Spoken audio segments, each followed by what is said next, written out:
दोस्तों, मैं हूं विकी कुमार और आज की ये रिपोर्ट उन लोगों के लिए है जो समझना चाहते हैं कि भारत की असली ताकत सिर्फ सरहदों पर नहीं बल्कि दुनिया की विरासत पर भी कितनी गहरी जड़ें जमा चुकी है। चीन और पाकिस्तान को भारत अब हर मोर्चे पर जवाब दे रहा है। बांग्लादेश पाकिस्तान से लगी सीमाएं एक एक करके सील होती जा रही है, लेकिन इसी बीच एक ऐसी खबर सामने आई जिसने पूरे यूरोप को हिला करके रख दिया है। भारत ने यूरोप के एक छोटे से मुल्क में अचानक कुछ ऐसा कर दिखाया है जिसकी किसी को कल्पना तक नहीं थी। यूरोप के दरवाजे पर रातों रात भारतीय वायुसेना की भारी भरकम ट्रांसपोर्ट एयरक्राफ्ट उतरे और आर्मेनिया की सड़कों पर भारतीय तोपों, रॉकेट लॉन्चरों और रडार सिस्टम का एक विशाल काफिला गरजता हुआ निकला। जिसने भी ये नजारा अपनी आंखों से देखा वो हैरानी से देखता ही रह गया। किसी की समझ में ही नहीं आया कि भारत के इतने घातक और उन्नत हथियार यूरोप के इस छोटे से देश में आखिर क्या कर रहे हैं। भारत का निशाना आखिर है कौन? क्या विदेशी धरती से भारत ऑपरेशन सिंदूर के अगले चरण की तैयारी कर रहा है? ये सवाल इसलिए उठ रहे हैं क्योंकि ऐसा नजारा पहले कभी देखने को नहीं मिला था। ऑपरेशन सिंदूर के दौरान जब पाकिस्तान की मदद के लिए तुर्की ने मिसाइलों, ड्रोन और दूसरे हथियारों से भरे जहाज समुद्री रास्ते से रवाना किए थे और अजरबैजान भी पाकिस्तान के समर्थन में खुलकर के मैदान में उतरा था, अब भारत की इस खामोश मगर बेहद आक्रामक रणनीति को देख करके यही देश सबसे ज्यादा हैरान और बेचैन है। दुनिया की हैरानी इस बात को लेकर के भी है कि भारत ने यूरोप में यह शक्ति प्रदर्शन आखिर क्यों किया और अब अगला कदम क्या होने वाला है। और दोस्तों, आखिर ऐसा क्या हुआ है कि यूरोप के देश अचानक रूसी और पश्चिमी हथियारों को दरकिनार करके भारत की तरफ दौड़ पड़े हैं। तुर्की और अजरबैजान की छाती पर भारत ने अपनी आकाश मिसाइलें क्यों तान दी है? भारत ब्रह्मोस मिसाइलों को रवाना करने का प्लान क्यों बना रहा है? कैसे शिवास्त्र को आर्मेनिया की धरती से अचानक जंग के लिए तैयार किया जा रहा है? और कैसे भारत ने एक ही झटके में पाकिस्तान के सबसे बड़े मददगारों को उनके अपने घर के अंदर ही घेर लिया है? दोस्तों, यूरोप और एशिया को जोड़ने वाले काकेशस इलाके में भू राजनीति ने एक जबरदस्त पलटी मारी है। दशकों तक दुनिया के हर कोने से हथियार आयात करने वाला भारत अब अपने स्वदेशी हथियारों के साथ सीधे मुल्कों के दरवाजों तक जा पहुंचा है। उन दरवाजों में दस्तक दे चुका है जहां कभी सिर्फ अमेरिका, रूस या चीन की चलती थी। दोस्तों, जब आर्मेनिया की राजधानी एरेवन में सैन्य परेड हुई तो उसमें सोवियत संघ के पुराने और जीर्ण हथियारों की जगह भारतीय रक्षा प्रणालियों ने ले ली है। यह सिर्फ एक सैन्य प्रदर्शन नहीं था, यह दुनिया को दिया गया एक स्पष्ट और दो टूक संदेश था कि भारत अब केवल अपनी सीमाओं की रक्षा तक सीमित नहीं है बल्कि वो उन देशों की हिफाजत का भी जिम्मा उठा रहा है जो उसके साथ राजनीतिक साझेदारी में खड़े हैं। आर्मेनिया और तुर्की के बीच करीब 330 किलोमीटर लंबी सीमा है। सदियों पुराने ऐतिहासिक विवादों के कारण दोनों के बीच तनाव हमेशा बना रहता है और अजरबैजान के साथ आर्मेनिया का संघर्ष कभी थमा ही नहीं। इस संघर्ष में तुर्की और पाकिस्तान खुल करके अजरबैजान का साथ देते हैं। पाकिस्तान तो आर्मेनिया को एक स्वतंत्र और संप्रभु देश तक मानने से इनकार करता है। इसी नापाक गठजोड़ का घमंड तोड़ने के लिए भारत ने सीधे आर्मेनिया को अपनी अत्याधुनिक रक्षा प्रणालियों से लैस करना शुरू कर दिया है। जिस तुर्की को अपने ड्रोन पर इतना नाज था, उसी तुर्की के ड्रोन को हवा में ही राख करने के लिए भारत ने आर्मेनिया को अपना सबसे अचूक और भरोसेमंद हथियार सौंप दिया है। दोस्तों, यह हथियार है आकाश मिसाइल डिफेंस सिस्टम। आर्मेनिया की सैन्य परेड में जब आकाश मिसाइल सिस्टम का काफिला सड़कों पर गुजरा तो दुश्मन मुल्कों के पसीने छूट गए। रक्षा अनुसंधान एवं विकास संगठन यानी कि DRDO द्वारा विकसित और भारत डायनेमिक्स लिमिटेड द्वारा निर्मित ये सतह से हवा में मार करने वाली एक अत्यंत उन्नत और आधुनिक मिसाइल प्रणाली है। इसकी सबसे बड़ी ताकत है इसका रडार सिस्टम और इसकी अद्भुत रफ्तार।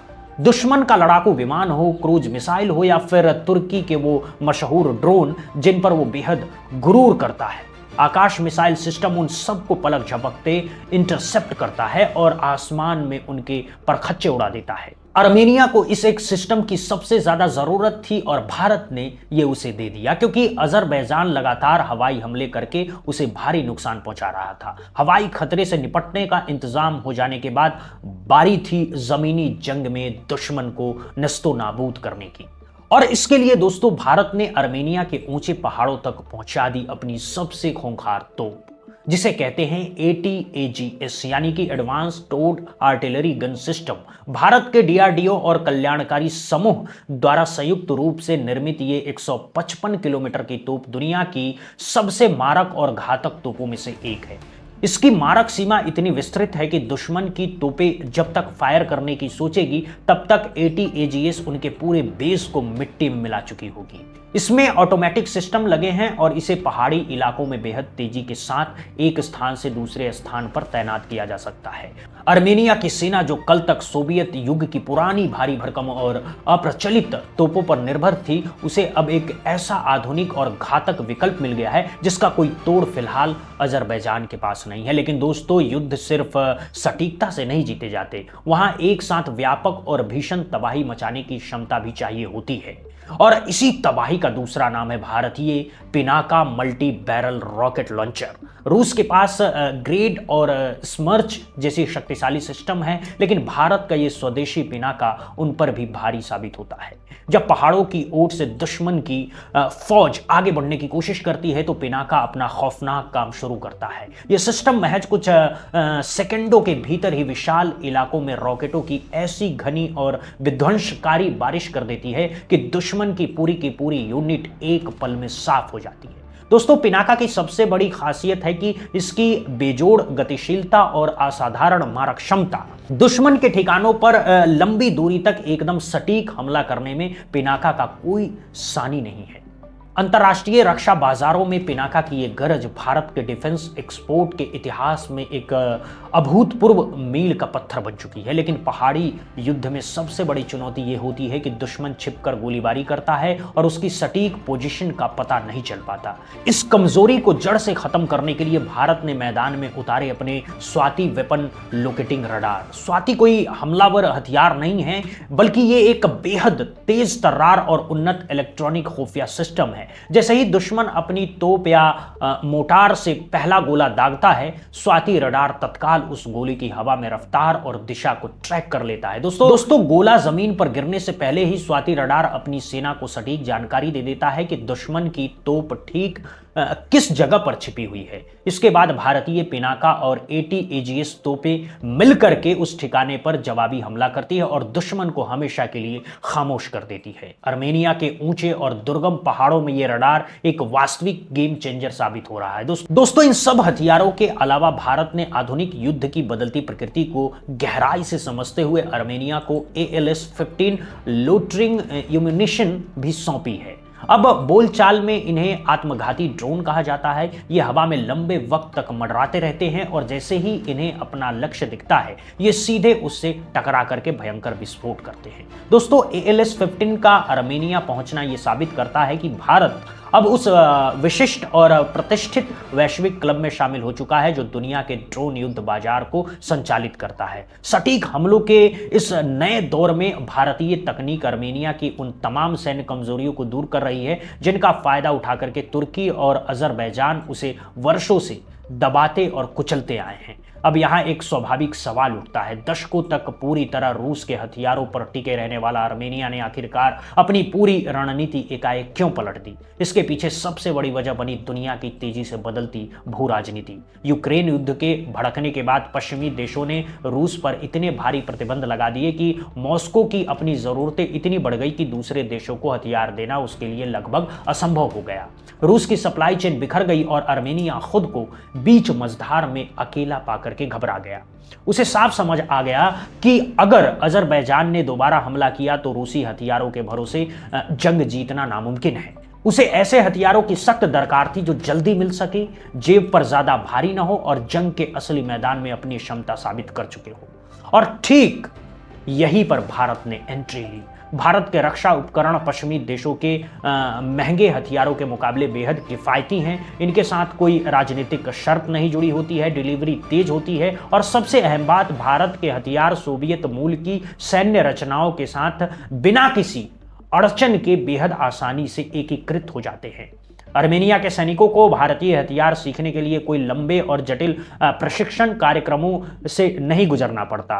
नारगोने काराबाग के संघर्ष ने इस पूरे इलाके में युद्ध लड़ने का ढंग सिरे से बदल दिया था। अजरबैजान ने ड्रोन और सटीक मिसाइलों का इस्तेमाल करके अर्मेनिया की वायु रक्षा को पूरी तरह तहस नहस कर दिया था। उस करारी हार से सबक लेते हुए अर्मेनिया ने फौरन भारतीय सिस्टम को चुना, क्योंकि आकाश और स्वाति रडार सीधे तौर पर दुश्मन की उसी ड्रोन और तोपखाना रणनीति को नस्तो नाबूद करते हैं। और भारत के लिए यह महज हथियारों की बिक्री का सौदा नहीं था दोस्तों ये भारत की उस व्यापक कूटनीति का एक अहम हिस्सा है जिसे दुनिया आज बड़े गौर और हैरत के साथ देख रही है। ग्रीस और साइप्रस जैसे देशों के साथ भी भारत तेजी से अपनी सामरिक नजदीकियां बढ़ा रहा है। इन सभी देशों का तुर्की के साथ पुराना और गहरा विवाद है। एक तरफ तुर्की पाकिस्तान के साथ मिलकर कश्मीर के मुद्दे पर बेवजह और बेशर्मी से दखल देता है, दूसरी तरफ भारत बिना कोई शोर मचाए, बिना कोई बड़बोले बयान दिए तुर्की के अपने पड़ोसियों को इतना ताकतवर बना रहा है कि अंकारा को अपने ही घर में, अपने ही सरहदों पर सुरक्षा की चिंता सताने लगी है। पाकिस्तान, तुर्की और अजरबैजान का जो उभरता हुआ नापाक गठजोड़ है, उसे काउंटर करने के लिए भारत ने अर्मेनिया को अपना सबसे मजबूत और विश्वसनीय रणनीतिक साझेदार बना लिया है। दोस्तों, दक्षिण काकेशस एक ऐसा अत्यंत संवेदनशील इलाका है जहां रूस, ईरान, तुर्की और पश्चिमी देशों का वर्षों से गहरा और निर्णायक प्रभाव रहा है। ऐसे नाजुक और पेचीदा इलाकों में भारत का सीधे तौर पर प्रवेश करना यह साबित करता है कि दिल्ली की विदेश नीति अब किसी दबाव में नहीं बल्कि अपनी शर्तों पर और पूरे आत्मविश्वास के साथ चलती है। अगर अर्मेनिया में भारतीय हथियार वास्तविक युद्ध की परिस्थितियों में अपनी 100% क्षमता साबित कर देते हैं, और दोस्तों वो कर भी रहे हैं, तो इसके बाद एशिया, अफ्रीका और पूर्वी यूरोप के तमाम देश भारत की तरफ रुख करेंगे। वो देश जो अमेरिका हथियारों का भारी खर्च वहन नहीं कर सकते और चीनी हथियारों की घटिया गुणवत्ता पर आंख मूंद करके भरोसा नहीं करते, उनके लिए भारतीय रक्षा उपकरण अब सबसे व्यवहारिक, किफायती और भरोसेमंद विकल्प बन चुके हैं।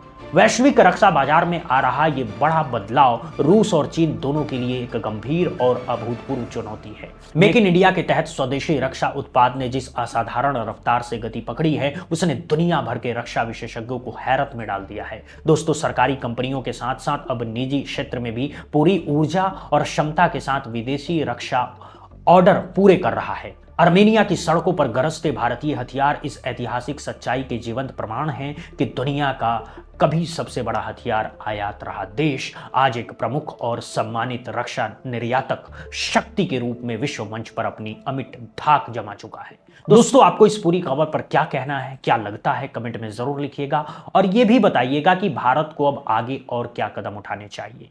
बहुत बहुत धन्यवाद दोस्तों। जय हिंद, जय भारत, वंदे मातरम।